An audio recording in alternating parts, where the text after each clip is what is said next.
Hi, Gene here with today's thought. And today, for the second day, I'm coming to you from New York City. You may hear a siren in the background. I'm in an office that I'm working out of in Midtown Manhattan, 5th Avenue between 38th, 39th Street. So there's nothing I can do about it. New York is a noisy city. You got traffic, you got Lord knows what. Anyways, let's get right to today's thought. Trying to keep my promise to try to summarize what I'm going to talk about before I get into the main subject, and then you can listen if you want to the rest of it.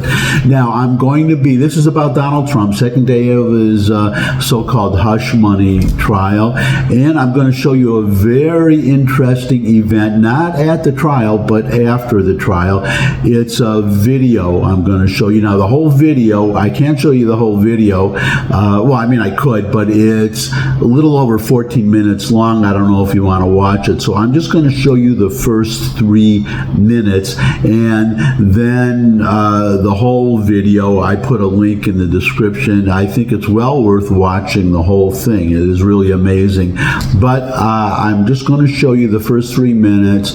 It has interesting comments by Trump, but what I want you really to listen to focus on is the background. Now, I have to set this up. I'd like to get right to the video, but I have to set this up because what happened was after the trial, this judge is keeping him in the courtroom for the entire trial, so he can't go around the country to campaign, or it would be very difficult. So this is Trump's amazing ability, which is to make lemonade out of lemons. So he said, well, I'm just going to campaign in New York City then. And I wonder, as I said in the title to this thought, if this might even be backfiring for all these Trump haters, because that's what this is. This is a political trial. I don't want to get off on that track, but when you see this next video, I wonder if this is backfiring, because the whole purpose is to hurt Trump, but I wonder if the Trump haters, these far-left Democrats and these radical DAs and judges may be hurting themselves. So to set this up, he went after the trial. He went to a bodega up on Broadway, way up in Broadway. I believe it's Harlem. I would have said Inwood, Washington Heights, but I think it's Harlem. I should know this because I lived in New York for 40 years. I'm just here visiting. But he went to the bodega, and why it matters, it's this particular bodega. Now, he was invited by some kind of bodega association, which I didn't even know existed, but apparently there is one. He was invited there, and this is a bodega. Now, remember, Alvin Bragg, that is the prosecutor who is prosecuting Trump right now in this crazy trial. But he's the Manhattan DA, district attorney. Now, in this bodega, there was an legal immigrant store owner, the owner of the bodega, or a worker in the bodega. Bodega, by the way, is what you might call a deli somewhere else, or a small general store. If you don't want to run out to the supermarket, you have these little stores that have a little sandwich counter and little knickknacks, and if you want a soda or a pop, or depending where you live, it's either a soda or a pop, or you want some potato chips or something, carton of milk, that's where you go. So this particular one, the guy behind the counter was attacked by an ex-convict, attacked this bodega owner, ran around the country, was killing the guy. The man behind the counterman, pulled out a knife and stabbed the person who was killing him, and he killed his attacker. Now, what did Alvin Bragg do? Arrested him, charged the guy behind the counter with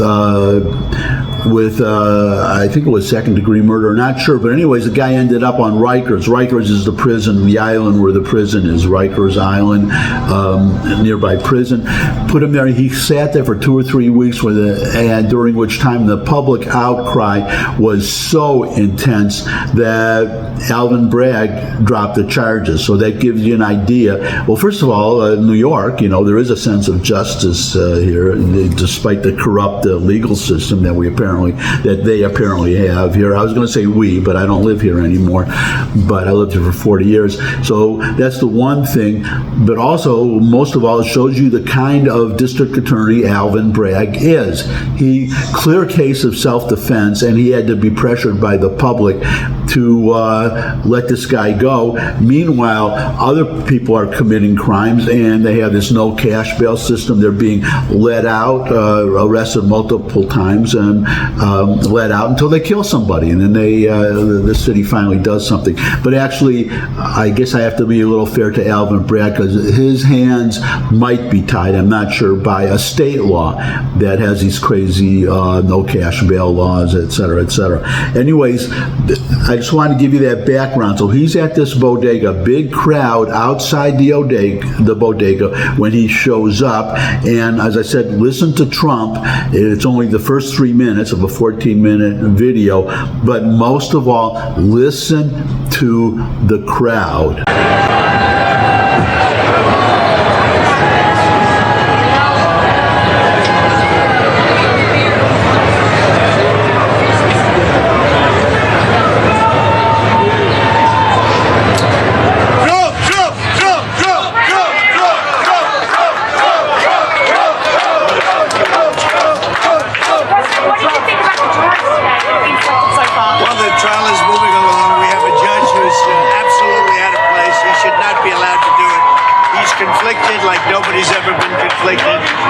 This is a very exciting time for me because the bodegas, the association invited me, and I respect them and they respect me. They want law and order. They have a lot of crime, tremendous crime, where their stores are being robbed. And as you know, we're going to give New York a very good shot for the presidency. We think we should be able to do it. A lot of things have changed. Lee Zeldin did a beautiful job. He ran, he lost by a little bit. And New York's a lot different. And we'll work with the mayor, and we'll work with the governor, and we'll bring in a lot of federal money, but we have to straighten out New York, and that includes crime. And these guys have great people, great friends, but they have tremendous crime, so we got to straighten it out. That more than 50% of people actually believe, or a majority believe, that the judge and the jury are going to have some kind of bias against you. Yeah, no, they believe. I heard 78% think it's a rigged deal, and it is a rigged deal. It's a rigged trial. Our courts, everything is screwed up in New York, and the whole world is watching. This judge is so conflicted. You understand that. You'll take a look at that. There's never been a judge so conflicted as this. It's ridiculous. And also, there's no crime. You know where the crime is? In the bodegas, where they come and rob them every week, or more than that. More than that. So, President, do you think the juror in your mind is an ideal juror? Anybody that's fair. Do you believe the juror seated? I'll let you know after the trial, depending on that. Because don't forget, we're appealing. There shouldn't be a judge. If you look and you take a look around, a good strong look, every legal scholar, every legal pundit said there should be no trial. There was nothing done wrong. This is all politics. This is coming out of the White House. And, it makes me campaign locally, and that's okay. That's not. Well, I don't think so. There we go. You know what? I don't think so. I think we're doing better, Brian. We're doing better now than we've ever done. So I think it's having a reverse effect. You know what? All I want is fairness. If you took my advice and you listened, if you focused on the crowd, though they were pretty loud, you didn't have to focus that hard. But what did you hear? This is New York City, remember? New York City, that's supposed to be overwhelmingly liberal, and you hear Trump, Trump, Trump, Trump. 4 more years, 4 more years. We love Trump. We love Trump.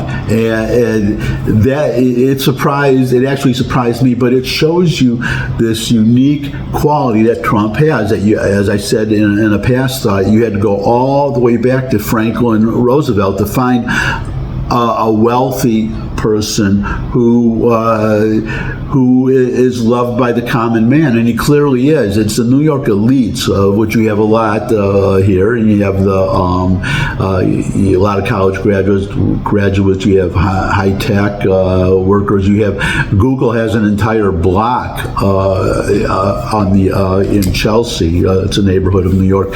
So you have, especially on the Upper West Side, you got all these elites, and they love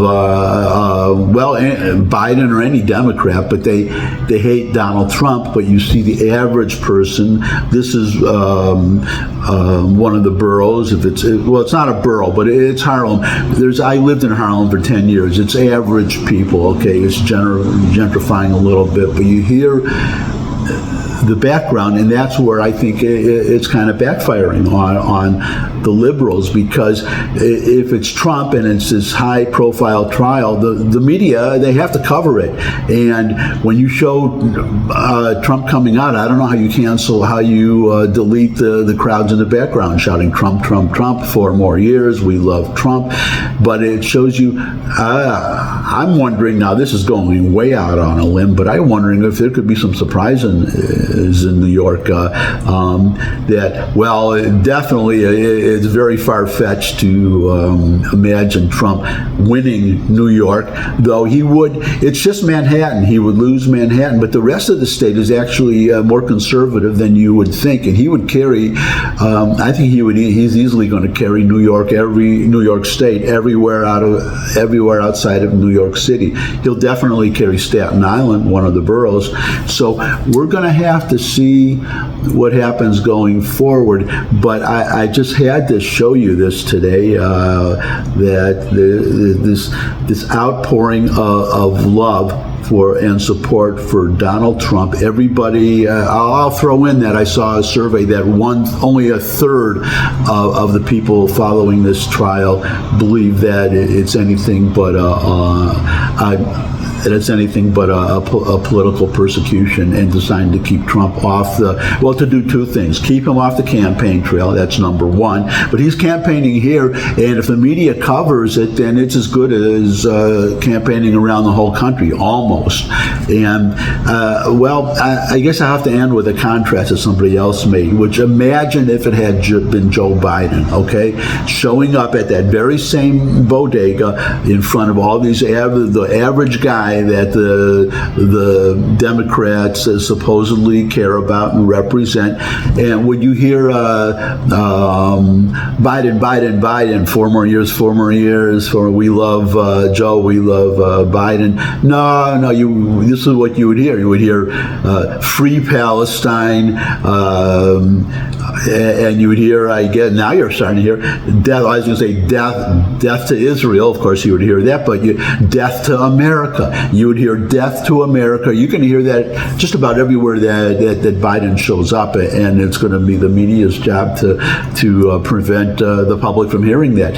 But the contrast is so clear. In fact, I understand that Biden made a campaign stop in his hometown of Scranton, Pennsylvania, and hardly anybody showed up. And here you have, this is not even an official campaign rally, but just somehow the word got out that Trump was going to show up at this little bodega up in Harlem, or up on Broadway, way north, way past the Upper West Side. And look how many people showed up and loving him. And I didn't hear, I just heard love for Trump. That's all I heard. Now, maybe you heard differently. It's up to you. But anyways, that's it for today. Thanks for stopping by. If you could subscribe, that would really be great. Your comments are welcome below the video, as always. If you could share this video with anyone you think would benefit from it, that would be great. But most of all, come back and see me again. I would love to see you all again. And I just have to close on this because it's kind of interesting. Usually I'm at my standing desk in my messed up room in Tennessee, and I'm sitting down, but behind me, as you can see, is Fifth Avenue. I'm on the third floor, and you see a building behind me. You see an American flag. That's nice, waving in the background. You see two of them through each of these windows behind me. But that's when I started this, vlogging about 3-4 years ago. That maybe even longer. I did it. It's just kind of all the problems of New York. It's just so nice to be. I guess you could shut off the video now if you don't want to hear anymore. I'm just going to wax nostalgic about New York for a minute, but the background, the New York City background, and you know what, maybe I'll do a little travelogue. Maybe my next video. I took a few cell phone photos of Times Square because I get off my hotel is on 45th Street, and I take a bus, get off in Times Square, and I walk across Times Square. Maybe I'll do a little travelogue, just show you some scenes of New York. Nothing to do with politics, but it's supposed to be my thoughts. So again, these are my thoughts. I gave you my usual outro, and well, you know what I'm going to do? I'm going to pick up the phone right now. Just bear with me, okay? And then I'll be gone. I just got to show you the scene outside the window, if I can do it. Okay, I'm obviously not looking at the screen at the same time, so I don't even know what you're seeing. But there you go, street corner in New York, and people walking around. Nothing like the crowd that I saw in Times Square. I think I'm going to show you some of those photos. I'm going to take new photo. I'm going to do a video in Times Square, I think, and then I'll talk to you from Times Square and just give you some of my thoughts and show you a little bit of New York.